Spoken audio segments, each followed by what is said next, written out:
சிறகடிக்க ஆசை சீரியல் நாளைக்கான பிரமலா பார்த்தீங்கன்னா விஜயா ரோஹிணி கிட்ட நடந்துகிட்டது எல்லாத்தையுமே சிந்தாமணி வீடியோ எடுத்துறாங்க.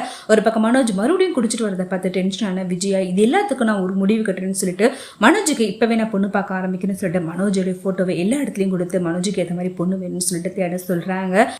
மனோஜுக்கிட்ட டிவோர்ஸ் ஃபார்ம் கொடுத்து ரோஹிணி டிவோர்ஸ் பண்ணுறதுக்கு இந்த ஃபார்மில் சைன் பண்ணணும்னு சொல்கிறாங்க. மனோஜும் கோவப்பட்டு அந்த ஃபார்மில் சைன் பண்ணி கொடுத்துறாங்க.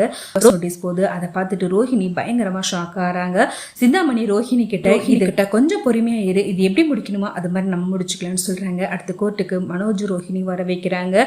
அப்போ ரோஹிணி எனக்கு டிவோர்ஸ் கொடுக்க சம்மதம் இல்லைன்னு சொல்லிட்டு அவங்க வாழ்க்கையில் நடந்தது சொல்கிறாங்க. ஆனால் மனோஜ் என்னை ஏமாத்தின இவ கூட என்னால் வாழ முடியாது, எனக்கு டிவோர்ஸ் கொடுத்துருன்னு சொல்லிட்டு கோர்ட்டில் கத்துறாங்க.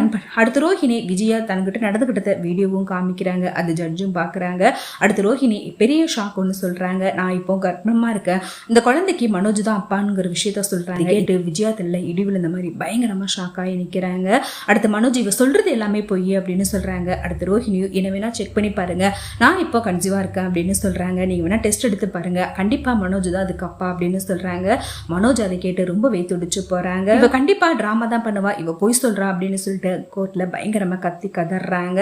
அடுத்து சிந்தாமணி ரோஹிணி கிட்ட சொல்றாங்க, கண்டிப்பா உனக்கு டிவோர்ஸ் கிடைக்காது, மனோஜ் வேற வழியே இல்லை, கண்டிப்பா உங்களோட சேர்ந்து வாழ்ந்தே ஆகுவான் அப்படின்னு சொல்லிட்டு ஆறுதல் சொல்றாங்க.